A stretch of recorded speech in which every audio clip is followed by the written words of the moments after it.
Tes. Bismillahirrahmanirrahim. Bismillahirrahmanirrahim. Assalamualaikum warahmatullahi wabarakatuh. Alhamdulillahirabbil alamin. Wassalatu wassalamu ala asyrafil anbiya'i wal mursalin sayyidina Muhammad wa ala alihi washabbihi ajma'in.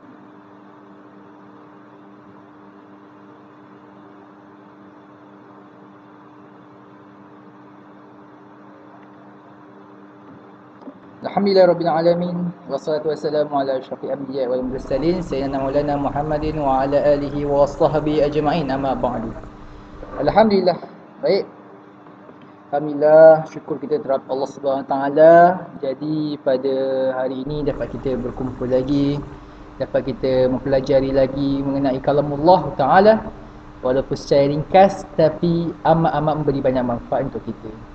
Jadi seperti biasa hari ini kita akan mengulangi ayat seterusnya. Kalau semalam salah satu Al-Fadil Ustaz Izzuddin telah menerangkan mengenai ayat surah Al-Baqarah ayat 11. InsyaAllah hari ini saya akan menerangkan pula ayat surah Al-Baqarah ayat 11 insyaAllah. Jadi semoga tuan-tuan dan puan-puan dirahmati Allah Subhanahu taala sentiasa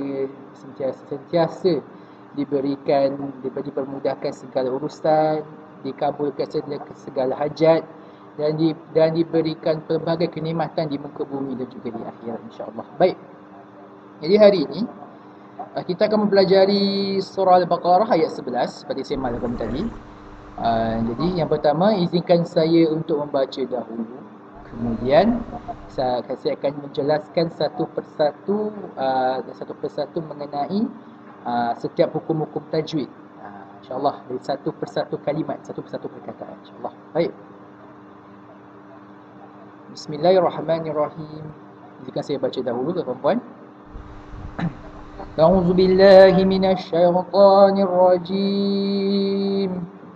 Bismillahirrahmanirrahim. وَإِذَا قِيلَ لَهُمْ لَا تُفْسِدُوا فِي الْأَرْضِ قَالُوا إِنَّمَا نَحْنُ مُصْلِحُونَ. Shadaqallahul azim. Jika saya baca sekali lagi, tuan-tuan dan puan-puan semua berdengar dulu bacaan saya. Bismillahirrahmanirrahim. وَإِذَا قِيلَ لَهُمْ لَا تُفْسِدُوا فِي الْأَرْضِ قَالُوا إِنَّمَا نَحْنُ مُصْلِحُونَ. Shadaqallahul azim. Baik, tuan-tuan dan puan-puan yang dirahmati Allah Subhanahu wa taala sekalian. Alhamdulillah. Jadi kita masih lagi dalam surah yang sama Al-Baqarah. Tapi hari ini kita akan membahaskan berkenaan hukum tajwid bagi ayat 11 insya-Allah. Tuan-tuan yang dirahmati sekalian. Jadi insya-Allah sebelum itu kita mulakan kelas, mulakan pembahasan kita. Saya baca dulu komen. Daripada Ramlahna, Assalamualaikum. Alhamdulillah, syukur Allah. Waalaikumsalam. Puan Ramlahna, insya-Allah. Waalaikumsalam warahmatullahi. Baik. Insya-Allah. Okey, jadi kita akan mulakan pembahasan kita hari ini ayat 11 sebentar Puan-puan yang dirahmati Allah Subhanahu sekalian. Baik. Jadi untuk hari ini ayat 11 surah Al-Baqarah, apa yang kita akan perbahaskan adalah mengenai hukum tajwid dia.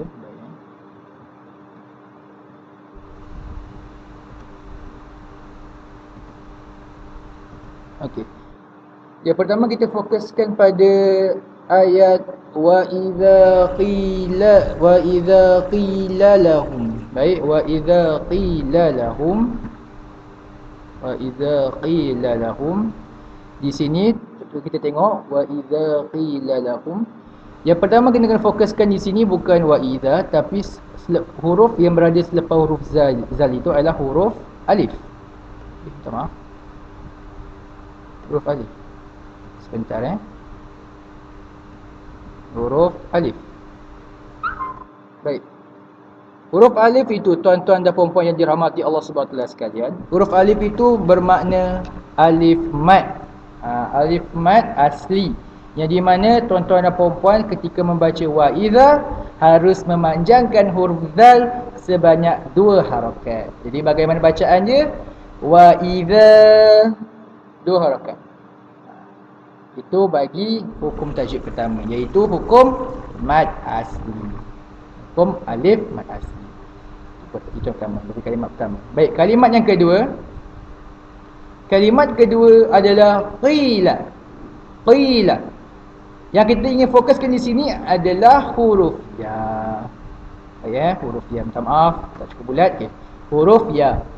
Huruf ya di sini menunjukkan ya mad asli. Seperti mana kita tahu, huruf mad ada 3, alif, waw dan ya. Tadi kita lihat alif mad. Yang sekarang kita melihat ya mad. Minta maaf nampak agak serabut sikit. Kita kecilkan sedikit. Sebentar. Alright.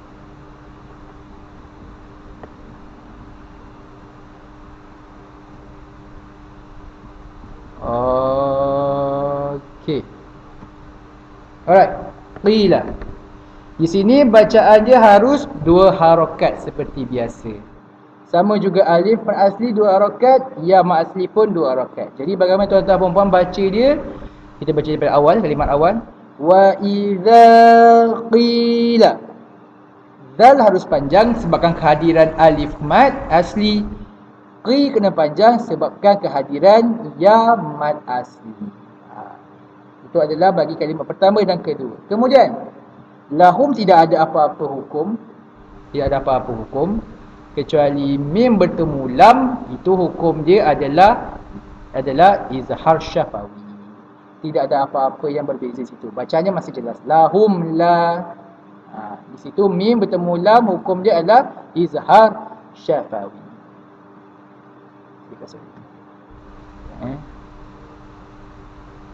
Mim bertemu lam, baca hukumnya adalah izhar syafawi. Kemudian pada huruf la ada alif. Alif mad. Di sini ada dipanggil sebagai alif mad asli. Jadi bacaan dia harus panjang 2 harakat. Jadi bacaan dia kita baca daripada awal kalimat pertama. Wa idza qila lahum la. Di iza tu ada alif mad asli. Di kalimat kedua pun ada ya mad asli. Dan di huruf lam juga ada alif mad asli. Jadi hukum dia, kadar bacaan dia 2 harakat sahaja. Kemudian kita pergi ke kalimat yang kelima. Tufsidu. Tufsidu. Di sini tuan-tuan puan-puan, waw di sini. Waw di sini dipanggil sebagai waw mad asli. Kita tahu seperti mana saya telah beritahu tuan-tuan puan-puan, huruf mad asli ada 3, alif, waw dan juga ya. Jadi huruf waw di sini adalah waw mad asli. Kadar bacaan dia 2 harakat. Jadi bagaimana pula yang ini? Ada alif dan ada bulatan di atas dia. Di sini ini namanya adalah alif ziyadah. Ziyadah bahasa Arab, bahasa Melayu dipanggil sebagai alif tambah. Alif yang ditambah, tidak ada apa-apa maksud. Jadi bacaan dia cuma 2 kadar 2 harakat saja. Perbezaan antara alif di sini dengan alif mad asli dengan alif ziyadah, kehadiran bulat kecil di atas ini. Itu cara nak membezakan sama ada alif ziyadah dengan alif mad asli. Kalau alif mad asli tidak ada apa-apa di atas ni, kosong. Kemudian tuan-tuan dan puan-puan, kita akan baca pada kalimat awal dahulu sehingga kalimat tufsidu. Jadi bacaan dia, tuan-tuan puan-puan boleh lihat, panjang pendek semua dia di situ. Jadi kita akan baca wa idza qila lahum la tufsidu.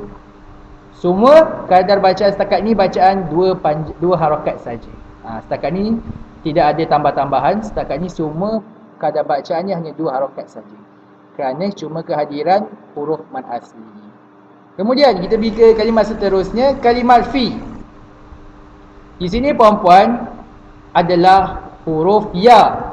Lepas huruf fa, di situ adalah huruf ya. Huruf ya situ adalah menunjukkan apa? Menunjukkan huruf ya mad asli. Bagaimana nak tahu syarat-syarat dia? Kehadiran baris bawah sebelumnya.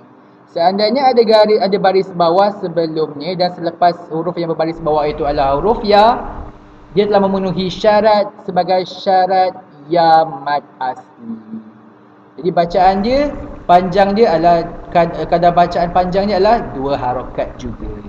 Jadi bagaimana bacaan dia? Kita akan baca pada awal. Wa idza qila lahum la tufsidu fi. Baik. Akan tetapi puan-puan dan puan-puan dirahmati Allah SWT sekalian, selepas itu ada kehadiran hamzah wasal. Ini nama dia hamzah wasal. Hamzah wasal ini kebiasaannya diabaikan. Bila diabaikan? Ketika ada huruf sebelumnya huruf berbaris, iaitu huruf fa. Jadi bagaimana? Di sini telah hadir satu hukum di mana kita memasukkan huruf fa bertemu dengan huruf lam. Jadi bacaan dia menjadi fil. Jadi hukum di sini, mad dia di sini hilang serta-merta, tidak panjang. Fil ardi, ini tak ada panjang tuan-puan. Di sini tidak ada apa-apa hukum mad atau hukum tajwid. Bacaan sama saja, biasa saja. Jadi bagaimana baca pada awal kalimat sehingga ke perkataan kalimat al-ardi? Jadi begini. Wa idza qila lahum la tufsidu fil ardi. Jadi tuan-tuan puan-puan boleh nampak fi di situ pendek. Kenapa? Sebab bertemu dengan huruf yang bertanda mati. Jadi tak perlu dipanjangkan, langsung masuk saja ke dalam lam yang bertanda mati tersebut. Baik. Kemudian kita pergi kalimat seterusnya, qalu. Di sini apa yang di sini tuan-tuan boleh lihat, huruf qa di situ adalah ada kehadiran tanda alif. Alif apa tuan-tuan puan? Alif mad asli. Ini adalah alif mad asli. Ustaz, macam mana tahu kehadiran dia? Seperti mana kita tahu, kehadiran mad asli itu ada syarat dia. Kalau kehadiran huruf alif mad, kalau mad asli huruf alif, pastinya syarat dia huruf sebelum alif itu adalah huruf yang berbaris atas. Kalau ya mad asli, syarat dia huruf sebelum ya itu adalah huruf yang berbaris bawah. Kalau huruf waw mad asli, syarat dia sebelumnya adalah huruf yang berbaris depan. Biasa. Jadi bacaan dia di sini adalah kadar 2 harakat. Qalu innama. Di sini puan-puan, di sini qalu di sini. Di sini adalah alif ziyadah, tuan-tuan puan dirahmati Allah Subhanahu sekalian. Di sini adalah alif ziyadah. Macam sebagai tahu tadi, alif, membezakan alif ziyadah dengan alif yang lain adalah kehadiran waw bulat di atas ini. Jadi itu adalah alif ziyadah. Kemudian tuan-tuan puan dirahmati Allah Subhanahu sekalian, bagaimana pula bacaan ketika hamzah bertemu nun yang bertanda sabdu? Ini nama hukum dia adalah wajibul ghunnah. Wajib berdengung. Jadi harus berdengung. Jadi huruf nun bersabdu dikeluar di mana? Di rongga hidung. Jadi bacaan dia innama.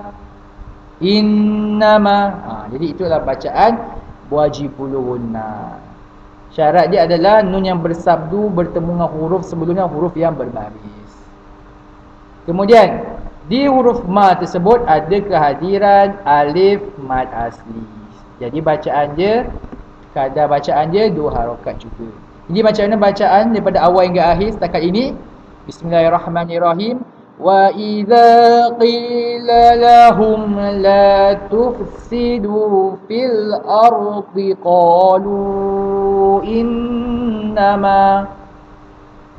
Ingat tuan-tuan puan, di awal itu kita dapat lihat semua hukum-hukum mak asli, kemudian hukum mak asli, hukum wajibul ghunnah dan juga hukum mak asli. Baik, kemudian seterusnya, kalimat seterusnya tidak ada apa-apa hukum tajwid, biasa saja. Dan yang terakhir ada hukum tajwid, iaitu dipanggil sebagai hukum mad arid disukun. Syarat dia apa? Huruf terakhir dimatikan, kemudian dia ada kehadiran tanda huruf mad. sama ada huruf mat sama ada huruf sama ada waw ataupun ya. Jadi panjang kadar bacaan dia 246. Itu cara kadar bacaan dia. Muflihun. Jadi mak ada disukun. Bagaimana tuan-puan bacaan daripada awal hingga akhir? Bismillahirrahmanirrahim. Wa idza qila lahum la tufsidu fil ardi qalu innama nahnu muslihun. Kalau tuan-tuan perempuan sangat sulit untuk baca dari awal ke akhir, tuan-tuan dan perempuan boleh berhenti di sini. Boleh berhenti di sini. Bagi mereka nafas pendek boleh berhenti di sini. Jadi macam ni bagaimana bacaannya? Bismillahirrahmanirrahim. Wa idza qila lahum la tufsidu. Tarik nafas. Fil ardi qalu innama nahnu muslihun. Sadaqallahu nazim. Itu bapa dirahmati Allah SWT sekalian, itu adalah hukum bagi oh, ada tertinggal satu di sini. Ya saja. Okey. Di sini apa yang di sini tanda misai ni tuan-puan. Okey, tanda misai ini adalah mad jaiz munfasil. Kenapa ketika huruf hamzah bertemu dengan huruf mad? Ini huruf mad yang tuan-puan ini huruf mad. Wow, ini huruf mad. Oh, minta maaf. Huruf mad waw, ini adalah huruf mad mau, huruf mad waw bertemu dengan huruf hamzah, ini huruf hamzah di dua kalimat. Bukan satu kalimat tapi dua kalimat yang berbeza. Di kadar bacaan dia 2, 4 ataupun 6. Jadi itu sahaja hukum tajwid bagi ayat surah Al-Baqarah ayat 11. Sebelum kita tamatkan bacaan kita baca dahulu awal sampai akhir sebanyak 3 kali. Tuan-tuan perempuan boleh lihat Al-Quran tuan-tuan dan perempuan insya-Allah. Baik, bismillahirrahmanirrahim. Wa idza qila lahum la tufsidu fil ardi qalu innama nahnu muslihun. Saya baca kali kedua. Bismillahirrahmanirrahim. Wa idza qila lahum la tufsidu fil ardi qalu innama nahnu muslihun. Dan bacaan terakhir.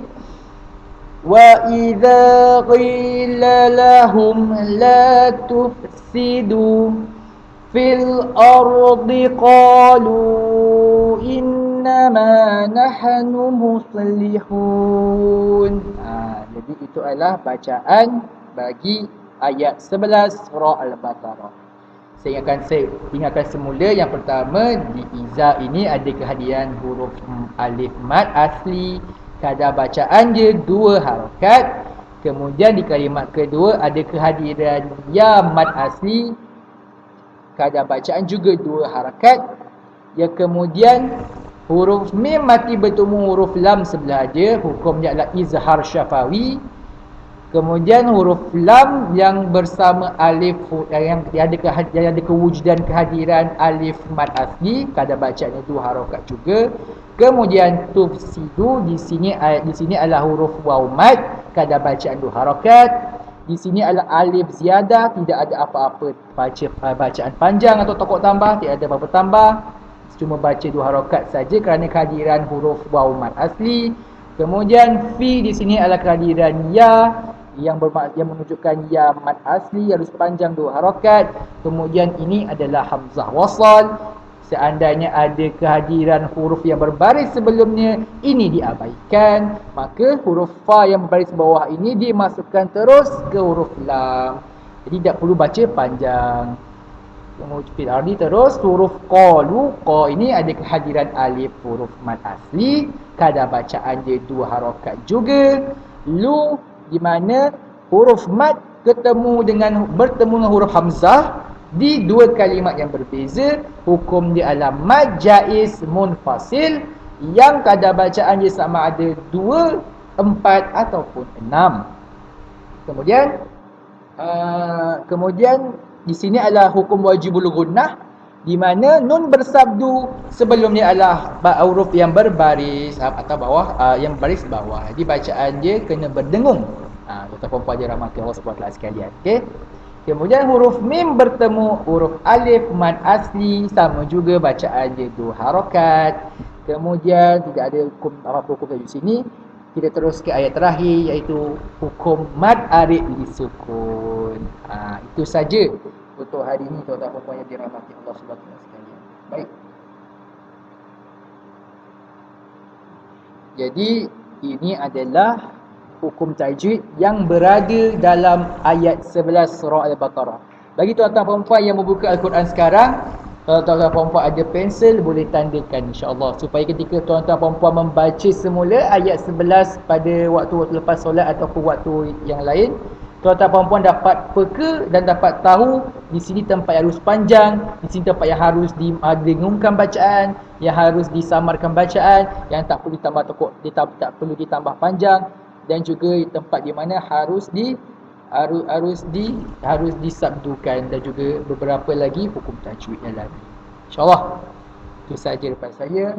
InsyaAllah yang sedikit memberi banyak manfaat, yang sedikit juga akan beri banyak keberkatan pada kita, kerana kita di muka bumi ini bukanlah mengejar-ngejar sekaligus semua yang satu masa, tapi mengejar-ngejar sekaligus dengan istiqamah. Walaupun sedikit tuan-tuan perempuan dirahmati Allah SWT sekalian, walaupun satu hari satu ayat, tapi seandainya kita istiqamah, itu lebih baik daripada kita mengejar satu hari tu 1000, tapi kemudian besoknya hilang segala-galanya. Walaupun sedikit, pasti istiqamah. Itu yang terbaik. Baik, itu saya kalam terakhir. Ingat, al-istiqamah khairu minal alfil karamah. Istiqamah itu, sifat istiqamah itu lebih baik daripada 1000 karamah. Kenapa 1000 karomah? Kerana karomah yang paling terbaik. Karomah itu adalah satu kelebihan bagi satu manusia tersebut, dan karomah, kelebihan yang terbaik bagi satu manusia tersebut adalah kelebihan dalam beristiqamah. Karomah di istiqamah. Jadi baik, itu saja dari saya. InsyaAllah kita akan berjumpa lagi pada minggu hadapan yang sedikit insya-Allah memberi banyak manfaat. Dan saya akan doakan tuan-tuan puan semua dirahmati Allah Subhanahu taala, diberikan segala kenikmatan di muka bumi ini, dilindungi dari setiap penyakit. Dan sekarang ni tengah penyakit COVID-19, insya-Allah saya doakan tuan-tuan puan semua yang menonton live ini sentiasa dalam jagaan Allah Subhanahu taala, dijauhi dari setiap penyakit-penyakit, apapun penyakit di muka bumi ini, terutama sekali COVID-19. InsyaAllah jangan lupa untuk subscribe, share and like, dan sebarkan dan amalkan. InsyaAllah walaupun kita sebarkan, walaupun yang melihat itu hanya 3 orang, InsyaAllah itulah menjadi jaminan kita InsyaAllah ketika kita berjumpa Allah SWT nanti. Baik, itu saja daripada saya. Dan yang salah daripada saya, yang betul semuanya daripada Allah SWT. Tidak ada satu kebaikan pun di muka bumi ini milik kita kecuali milik Yang Maha Esa. Jadi Assalamualaikum warahmatullahi wabarakatuh.